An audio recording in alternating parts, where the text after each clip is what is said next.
না, আর কেউ কাউকে টকশোতে গালিগালাজ করতেছে না। হাদি প্রশ্নের সবাই এক হয়ে গেছে।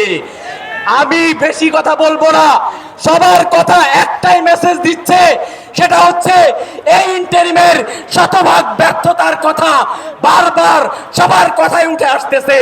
আমি শুধু একটা কথাই বলি, স্বরাষ্ট্র উপদেষ্টা আপনি 50 লক্ষ টাকা পুরস্কার ঘোষণা করলেন আসামি ধরার জন্য। আমি রাজশাহী বিশ্ববিদ্যালয় কেন্দ্রীয় ছাত্র সংসদ রাকসুর সাধারণ সম্পাদক হিসেবে ঘোষণা দিচ্ছি, এই স্বরাষ্ট্র উপদেষ্টাকে যে পদত্যাগ করাতে পারবে তাকে 1 কোটি টাকা পুরস্কার দেওয়া হবে।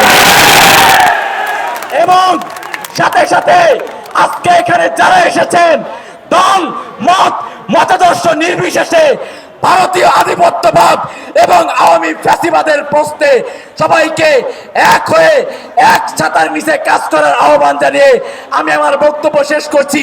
ইনকিলাব ইনকিলাব, দিল্লি না ঢাকা, গোলামি না আজাদি, ইনকিলাব ইনকিলাব। প্রিয় সংগ্রামী বন্ধু, দৃঢ় বন্ধনের আস্থায় শক্তিশালী স্টিলের আরেকটি নাম JSRM।